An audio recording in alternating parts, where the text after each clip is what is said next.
hoy está el monumento a los próceres, en la zona, hoy sería zona 10, ¿ya? Y entonces, pues era de mármol, muy ricamente embellecido, ¿ya? Y entonces también con esto tratar de fomentar comenzar a poblar esa parte de la ciudad, de esas fincas de su momento, ¿ya? Y este es el paseo 30 de junio porque es el día de la reforma liberal, se recuerda 1871, el 30 de junio, ¿ya? Y ¿cómo se llama? Este monumento ecuestre es el que hoy está en la Plaza Barrios. ¿Cuál es el que está en la Plaza Barrios? ¿Conocen la Plaza Barrios ustedes? Sí. ¿Les suena? Sí. ¿Qué tanto conocen la ciudad de Guatemala? 99.99. A ver, ¿qué hay entonces ahí? En la Plaza Barrios, aparte de la parada del ¿qué? Eso le iba a decir la parada del Transmetro. El ¿Solo Museo eso del conoce? El Ferrocarril. antiguo El estación Museo del de Ferrocarril. Pero ¿qué hay entre el Museo del Ferrocarril y la parada del Transmetro? La estatua es. Ahí está. Ay, Dios, jóvenes, hay que ver la ciudad. Ahorita la vamos a ver. Este era el Boulevard 30 de junio, el Paseo 30 de junio, a principios del siglo XX. Y es una copia de los Campos Elíseos, de la Quinta Avenida de Nueva York, ¿ya? O sea, muy, muy a la guatemalteca, pero ahí está. Ya Es por eso que la zona 4 tiene vías y rutas como París. exactamente. La finca Tivoli, la finca Elgin, hoy serían la zona 14, y tratar también de utilizar las fuentes naturales que habían ahí donde está hoy nuestra copia de la Torre Eiffel.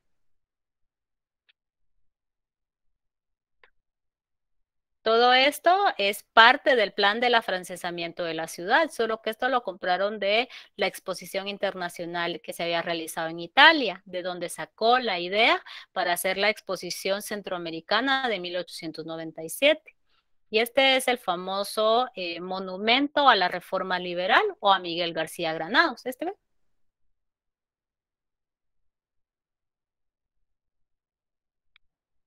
Bueno, ¿qué pasa luego con ya les hablé de la exposición internacional que habían observado en Europa? Entonces, él trata de fomentar la exposición centroamericana de 1897, que fue aprobada desde 1894, pero finalmente los fondos se obtuvieron del presupuesto de 1897. Esto requería para realizar la exposición la construcción de infraestructura física para colocar cada uno de los lugares, los pabellones de donde se iban a colocar cada uno de los países. ¿Y qué tenía que traer los países? Pues tenían que traer, que exponer obras significativas que fueran relevantes para la industrialización de su país, ¿ya? Que significaran pues el progreso, ¿ya? Y la modernización. Entonces, este señor presenta el ferrocarril, el proyecto del ferrocarril del norte que ya se estaba construyendo, ya con capital eh, gringo, ¿ya? Y también hacia el Pacífico. Y entonces, pues resulta de que sí se realizó la exposición, pero fue todo un fracaso debido a de que se consumió prácticamente todo ¿cómo se llama?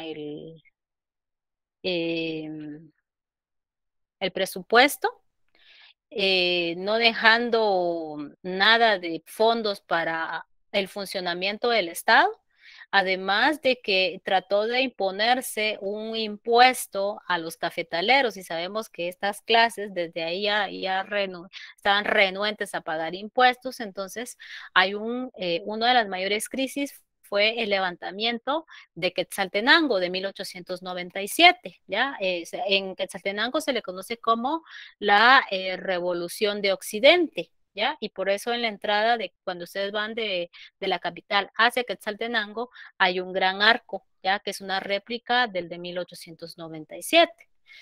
Y no es del Estado de los Altos, sino que es haciendo referencia a esa revolución. Y la respuesta de parte de esta revuelta fue una revuelta armada, lógicamente, y la respuesta del Estado fue violenta. Entonces, son ejecutados el alcalde Sinforoso Aguilar y el perteneciente a una de las familias más notables de Xela, que fue Juan Aparicio. Entonces, esto fue marcó un gran distanciamiento entre parte de la base que en su momento había apoyado al presidente, ahora un distanciamiento muy fuerte. Y aparte la situación económica en todos los ciclos, estas son parte de los pabellones de la exposición centroamericana, ¿ya? Que se realizó acá. Y también aunado a la crisis, pues tenemos que el café comenzó a decaer en los mercados internacionales. Entonces, esta producción de 1898 es una producción bastante fuerte, pero los mercados no estaban consumiendo. Entonces, aquí la situación fue más caótica.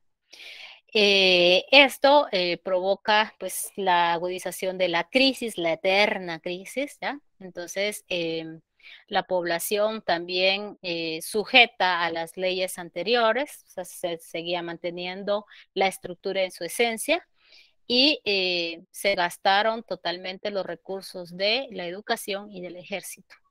Entonces es una situación bastante difícil para enfrentar, además de que en 1896 él tenía que celebrar elecciones, pero ahí se da la primera modificación al artículo 66 de la Constitución de 1879, ¿ya?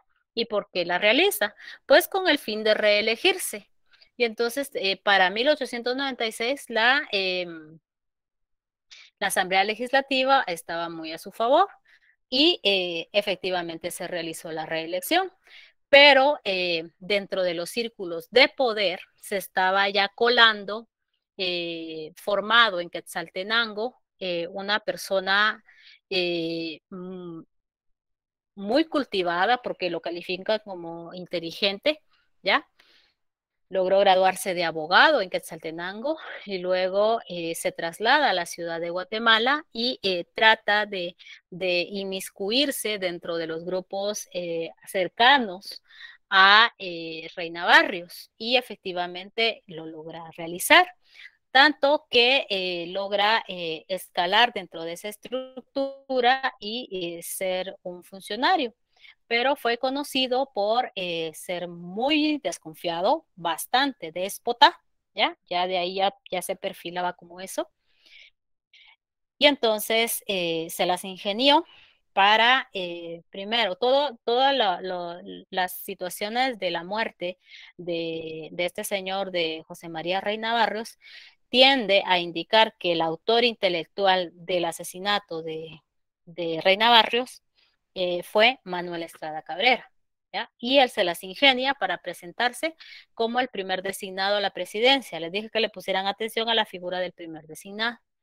Y entonces él estaba en Costa Rica en una misión, pero regresa al país en secreto y se presenta a reclamar la presidencia en 1898, ¿ya? En febrero de 1898.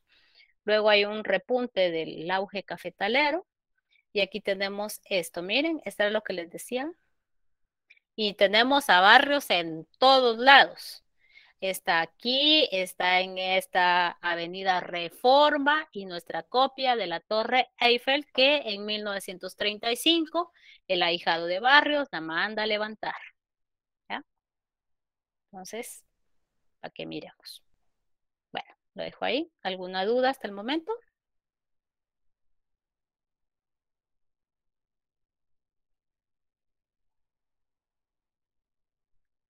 Bueno, como no, entonces vamos a seguir. Bueno, ya vimos de que Estrada Cabrera se presenta como el primer designado a la presidencia y reclama su puesto, ¿ya? Entonces, llega a la presidencia de esa manera y luego en 1899 pues ya se convoca a elecciones, pero ya comienza la cuestión de la coacción para poder salir electo, ¿no? Pero vamos a ver aquí. Bueno, no quiero empezar sin esta situación, sin entender un poco qué estaba sucediendo a nivel internacional. Pues tenemos un expansionismo de los Estados Unidos. ¿Se recuerdan ustedes que desde que se declararon las independencias, la potencia mundial que estaba al acecho de, digamos, de Centroamérica era Inglaterra, ¿ya? Pero tenemos una primera incursión en 1856-57 en Centroamérica de Estados Unidos, ya principalmente en Nicaragua, ¿ya? Y esto obedece a la doctrina esta que se le conoce como el destino manifiesto. Y este destino, esta es una teoría que está basada en una concepción religiosa, en una situación de expansión económica y política de los Estados Unidos, de que ellos son los elegidos para expandir su manera de pensar, su forma de gobierno y político hacia, en este caso ellos decían, los estados del sur y colonizar, ¿ya? Pero esto lo tomaron también para expandirse hacia el resto de América, ¿ya? A esto se le conoce como el destino manifiesto y según ellos son elegidos por Dios y son acompañados por Él, ¿ya? En esta misión. Entonces, y de ahí, pues, con esto unido a la doctrina Monroe, donde dicen América para los americanos, ¿ya? Pues se adueñaron de gran territorio que antiguamente le había pertenecido al Virreinato de México y ya con las independencias eran de México, ¿ya? Y entonces pues ahí van ellos extendiéndose. Y ahora ya en el caso de América, pues ya vemos de que invadieron distintos territorios hacia las Antillas, Puerto Rico, Hawái, y en el caso de América Latina, ya vimos en Nicaragua, luego en Guatemala, los primeros golpes de Estado también, y en 1921 y luego ya el más descarado en 1954 en Chile, ¿ya? Y vemos cómo está la situación del resto de los países en la actualidad. Este año, ¿en dónde estaban y salieron? Hace poquito.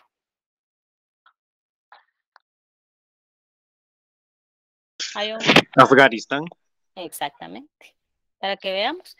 Y todo esto está basado acá, miren, en la doctrina Monroe, en donde dicen América para los americanos. Y entonces, a partir de las independencias, en teoría decían que ninguna otra, no iban a permitir que ninguna otra nación osara querer colonizar este territorio, porque si no se las tendrían que ver con ellos. Entonces, por eso es América para Estados Unidos, ¿ya? Entonces, a partir de, ya esto lo decían en 1823, ¿ya? Y se siguió. Y si no están de acuerdo, se les va a aplicar el gran garrote, quedito, pero obedeciendo, porque si no hay un gran garrote, ¿ya? O sea, se les va a hacer la guerra, ¿ya? Para intervenir a cualquier otra economía, ¿ya? Entonces vamos a analizar. Me interesa esto para entender los acontecimientos que se están realizando acá. ¿Qué estaba sucediendo en la cuestión económica? Pues tenemos que la fundación de la OIT, la Organización Mundial del Trabajo, ya con una producción, la revolución industrial, hasta donde, a lo que más daba, y ya aquí la fábrica de Henry Ford, pues había inaugurado esta situación de el ensamblaje, ¿ya? Mecanizado, ¿ya? Entonces, y la fabricación de productos en masa para ser consumidos por la sociedad. Entonces vemos toda la cuestión de los autos, ¿no? Para ponerles un ejemplo, porque así diversos productos que se extendían a nivel mundial, la cuestión de las fábricas, ¿no? También la Primera Guerra Mundial, que es esa reacomodación económica y esos expansionismos, y que marcó también la supremacía ya de Estados Unidos como esa potencia mundial para reclamar su dominio sobre el mundo, ¿no? Y en Rusia, la cuestión de el triunfo de la Revolución Rusa, en donde es fusilada la familia Romanov, los zares de Rusia, y estamos hablando de la revolución bolchevique, es decir, que posteriormente, para 1922, pues tenemos la formación de la entonces Unión Soviética, ¿ya? Entonces, que va a ser el antagonismo del capitalismo representado por Estados Unidos, que ya en el a mitad del siglo XX, pues Guatemala va a quedar en medio de esa situación. Tenemos también en donde se propone, Keynes propone que el Estado tiene que participar en la economía, tiene que ser empresario para mejorar la estabilidad económica de los países. Entonces, el ensamblaje ya así en masa. Y entonces, pues en Guatemala, pues ya platicamos un poquito de la manera en que Estrada Cabrera llegó a la presidencia, ¿ya? Él en Quetzaltenango, pues es quetzalteco, el único civil en medio de los militares. Ella era doña Joaquina, ya no pretendo hacer una apología de Estrada Cabrera, pero sí nos va a servir para entender las actitudes de este señor. Resulta que doña Joaquina era empleada doméstica en la familia, en la casa de la familia Aparicio. Y todo indica de que Estrada Cabrera era hijo ilegítimo de uno de los Aparicio. Entonces, por el no reconocimiento, el negarle a una formación adecuada que él reclamaba, entonces hace que mantenga unas actitudes de desprecio en contra de la élite quetzalteca, ¿ya? Y una de las primeras acciones que toma para cuando llega a la presidencia, pues es la expropiación de los bienes de la familia Aparicio, que hoy serían la casa, la mansión Aparicio, es la gobernación departamental de Quetzaltenango. Si ustedes entran ahí, es una mansión hermosa. Bueno, ¿qué sucede con este señor? Él es el señor presidente a quien Asturias le dedica su obra, ¿no? Entonces, es la dictadura más larga, va de 1898 a 1920. Y entonces se reelige en 4 ocasiones, ¿ya? Porque él llegó a la presidencia en 1898, pero para legitimarse en el poder debía presentarse como candidato presidencial. El único partido político que se aceptaba durante este gobierno de dictaduras era el Partido Liberal Progresista, ¿ya? Entonces, veamos.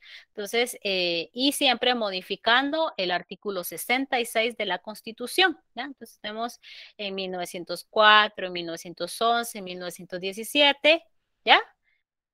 que fue la última para de 1911 a 1917, que era cuando ya estaba para cuando se registró el golpe de Estado. Entonces, pues tenemos de que Guatemala, en la situación del contexto de la guerra, se vio en la necesidad de declararle la guerra a Alemania, ¿ya? Al bloque representado por Alemania. Y eso significó de que se tuvieran que expropiar los bienes que los alemanes, se recuerdan que los alemanes fueron de los primeros en llegar a trabajar y a obtener propiedades, tanto en Cobán, la región Quechí, como también en fincas de la costa y Boca Costa. Entonces, muchos de esos bienes, dentro de todos esos bienes que expropiaron, habían fincas, fábricas de salchichas también que habían en la ciudad, como la empresa eléctrica que se había fundado en 1898 por capital alemán. Y era una de las propiedades que la United Fruit Company comienza a reclamar, o sea, representado por Estados Unidos, que comienza a reclamar que se le entregue en concesión. Pero resulta de que esto fue en 1919. Entonces, ya la dictadura de Estrada Cabrera para ese momento ya se estaba debilitando. Entonces, no le dio tiempo de concesionarle o de entregarle esas propiedades a los intereses norteamericanos. Y es lo que provocó en 1921 el golpe de Estado en contra de Carlos Herrera Luna, ¿ya? Entonces vamos a ver por qué. ¿Cómo se perpetuó en el poder? ¿Cómo se desarrolló? Pues resulta de que primero les dije, se reeligió en 4 ocasiones. También lo que se modificaba era el artículo 66 de la Constitución de la República, ¿ya? Para lo que se hacía era consultarle a la Asamblea Legislativa para que se hiciera una consulta a las personas y que si permitían que se presentara como candidato a la presidencia, entonces ellos amablemente accedían o él amablemente accedía y se presentaba como candidato. La gente tenía que decir que sí en la papeleta, porque de lo contrario, si no, ya saben qué les esperaba, ¿no? Entonces, de ahí a que se legitimara ahí. Además, había descontento de la población y tuvo 2 atentados, ¿ya? El atentado de 1907, que fue un atentado con un coche bomba, que lo que estaban realizando era, se tenía planificado, era de que cuando pasara el coche presidencial en determinada calle se iba a explotar una bomba. Aquí salió ileso Estrada Cabrera, y el atentado de 1908, que fue organizado por cadetes de la Escuela Politécnica, fue a quemarropa, pero sobrevivió. Entonces tenía más vidas que un gato. Entonces, de esta manera, pues la dictadura se recrudeció más y prácticamente hizo desaparecer la escuela politécnica. Entonces, el ejército fue importante para Estrada Cabrera, pero confiaba más en el ejército, no en los de línea, no en los de escuela, sino en los militares de línea, ¿ya? Es decir, los que no estaban formados, ¿ya? Entonces, para poderlos manipular de una mejor manera, ¿no? Y de esa manera tratar de él de consolidarse en el poder. Otra forma de acciones del partido, el único partido que era permitido fue el Liberal Progresista, y entonces se formó el Porvenir de los Obreros, ¿ya? Porque como las fábricas, algunas pequeñas fábricas se estaban formando, entonces para tratar de contener a la población y de saber formar un sistema de espionaje, entonces era necesario pues el famoso los clubes liberales se les denominaba. Entonces, este Porvenir de los Obreros aún existe en la ciudad, tenía muchas funciones, y dentro de ellas, pues hasta el año pasado, pues cerraron la biblioteca del Porvenir de los Obreros, que fue la primera en abrir en horario diurno, de las 4 de la tarde a las 8 de la noche, porque era para que los obreros se formaran. Eso fue posterior a la dictadura de Estrada Cabrera, pero el año pasado, pues, desarmaron la biblioteca. Bueno, ¿cómo funcionó la dictadura? Pues con un sistema de terror, con un recurso de miedo, basado en el espionaje de la población, de la gente, para que mantuvieran fidelidades. En el espionaje funcionaban, ¿cómo se les llaman a esos que van a decir las cosas? Testigos. Primero las escuchan y después las dicen. Chismosos. Cabal, chismosos. Chismosos, orejas, ¿ya? Entonces, así funcionaba la dictadura, ¿ya? Entonces, de esa manera, ustedes no sabían ni quién los estaba espiando, ¿ya? Dentro de la misma familia, una cuestión de desconfianza, y sí funcionaba, porque recordémonos, esta era una Guatemala muy provinciana aún. Y también le dio mucha apertura al capital extranjero, a que se fundaran la economía de enclave. A las fechas como el 15 de septiembre no se les dio mucha importancia, más sí se creó las celebraciones dedicadas a la diosa griega de la sabiduría, la diosa Minerva, y por eso se mandaron a construir varios templos de Minerva en el país, ¿ya? Y que son una copia del Partenón. Entonces se realizaban muchas fiestas, concursos de poesía, desfiles, ¿ya? Y se adornaban los departamentos para que se celebraran estas fiestas anuales dedicadas a la diosa Minerva. Es el templo de Minerva de Quetzaltenango. Ahí tengo entendido que está el de Chiquimula, no, tengo entendido, sí lo vi hace un par de años, y está también el de Huehuetenango. No tengo conocimiento de otros. El de la ciudad de Guatemala estaba en el hipódromo del norte, en donde a la par del mapa en relieve, ¿ya? ¿Qué sucedió?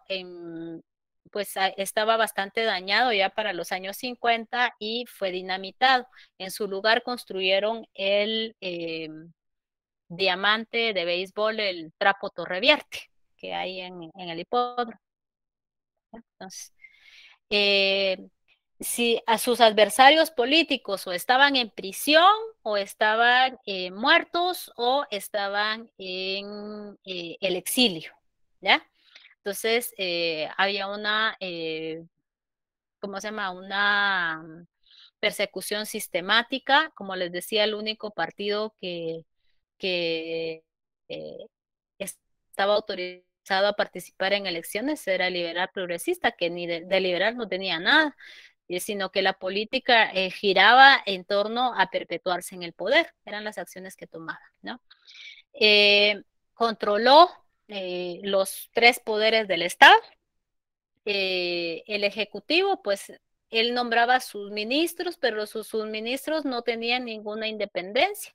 Entonces, y si no servían, o los ejecutaba o se alineaban, etcétera, etcétera. En el caso del organismo judicial, los jueces totalmente cooptados, él los nombraba, ¿ya? O sea, no había ninguna independencia, y habiendo una constitución, pues se emitían diversos decretos que se pasaban por encima de la constitución. Entonces, pues tenemos una dictadura, aunque el disfraz era de una democracia, ¿no? Y con tendencia liberal. Entonces, era tan megalómano, que el megalómano es la persona que está obsesionada con el poder, ¿no? Entonces, aquí esta es la diosa Minerva y enseñándole, mirad cuáles son tus obras y cuál es su obra, el ferrocarril del norte. Pero este ferrocarril del norte que fue construido con autorización de aquí, pero concesionado ya los ferrocarriles de Centroamérica. Y esta es una pintura que fue publicada en el periódico, no el periódico, no, en el, se llama Libro Azul. Y ese libro azul se distribuyó a nivel internacional, no circuló aquí en la ciudad, no circuló en Guatemala, hay muy pocos ejemplares acá, circuló en el extranjero con el objetivo de dar a conocer los progresos que Guatemala había tenido, ¿ya? Entonces, para que veamos la cuestión de los enclaves. Como una manera didáctica, pues se mandó a construir por medio de los ingenieros Francisco Vela y Claudio Urrutia para que recorrieran el país y lo presentaran de manera gráfica. El famoso mapa en relieve. Creo que este año estaban haciendo trabajos de restauración en el mapa, ¿no? Entonces, allí está la parte de esto. Creo que algunos de ustedes han ido en algún momento de su vida ahí. Con respecto al obrerismo, pues ya vimos de que eran controlados por parte del Estado y lo único que hacían era la creación de los clubes liberales con cuestión política. Con respecto al movimiento estudiantil, se recuerdan que cuando vimos la universidad, había el movimiento, el desfile bufo, se originó en 1898, ¿ya? El primer año circuló, el segundo año también lo hizo, el tercer año ya no pudo y entonces pasó a quedar suprimido y vuelve a salir hasta 1920, luego de la caída de Manuel Estrada Cabrera, ¿ya? Entonces, por eso Asturias le denominó el señor presidente. Con respecto al ferrocarril, pues tenemos acá la estación central, ¿ya? Se parece un poco a la sede de hoy del Museo del Ferrocarril, pero este era el edificio original. Este fue incendiado en los años 90, ¿ya? Y finalmente, pues se trató de reconstruir con la creación del Museo del Ferrocarril, ¿ya? Lo que queda. ¿Se recuerdan que les dije que era dócil con el capital extranjero? Entonces se abrió la puerta para establecer la economía de enclave. La economía de enclave, pues algo así como la colonización belga que se había fomentado en 1843 acá, pues ahora esta sí prosperó. Aquí en el país se facilitó para que se estableciera el enclave bananero, representado por la empresa bananera, la United Fruit Company. ¿Ya? Se le abrieron las puertas para que se estableciera en Izabal y conforme fueron avanzando ¿cómo se llama? Los gobiernos liberales o las dictaduras, la primera esta fue con Estrada Cabrera y luego con Ubico, se le fueron haciendo más concesiones, una parte también de Zacapa y ya luego prácticamente todo el departamento de Escuintla, en especial Tiquizate, La Gomera, ¿ya? Las regiones más fértiles para el cultivo del banano. Eh, la IRCA, o sea, los ferrocarriles de Centroamérica, fueron los encargados de terminar de construir el ferrocarril del norte. Y el coronamiento del ferrocarril del norte fue la construcción del puerto Barrios, ¿ya? Y ojo con esto, porque eso nos va a servir para que entendamos el plan de gobierno de Arbenz, ¿ya? Porque aquí están naciendo los monopolios que se quieren atacar con la revolución de 1944. En esos enclaves, en el enclave bananero, las leyes que estaban girando, que tenían vigencia, eran las leyes norteamericanas, no las guatemaltecas. Además de que se abrió las puertas para la llegada de población de Jamaica, población china, hasta población hindú, por la construcción del ferrocarril y la construcción del puerto, Culíes principalmente. Entonces, Izabal es una región muy, muy interesante. Y entonces, pues esto era totalmente nocivo para el país, pero con beneplácito de la dictadura. Entonces, la producción bananera fue de mucha importancia para ¿cómo se llama? La temporalidad.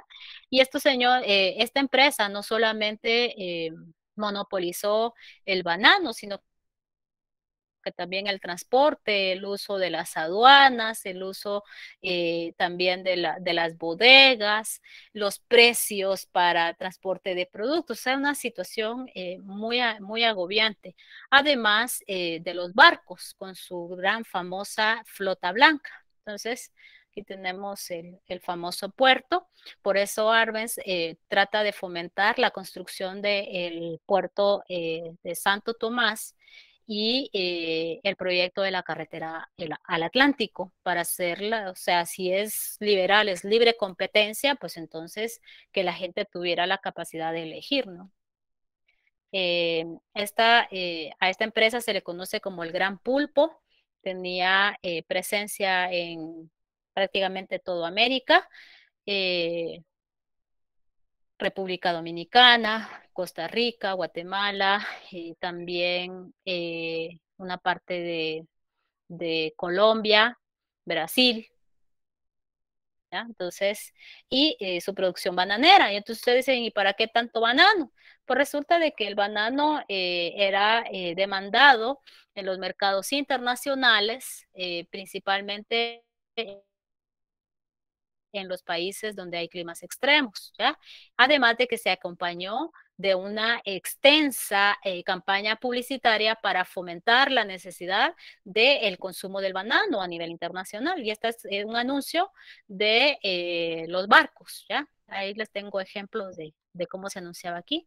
Entonces ya las exportaciones de banano pues ya comenzaron a incrementarse, ¿ya? Y era también otra de las cosas que tiene el proyecto de Arbenz con la reforma agraria, tenía grandes propiedades que no estaban utilizadas. Este es un anuncio del Diario de Centroamérica de los años 50, donde todavía la flota blanca pues sigue manteniéndose, ¿no? Entonces, pues yo lo dejo acá, no quiero atiborrarlos de tanto. ¿Tienen alguna pregunta?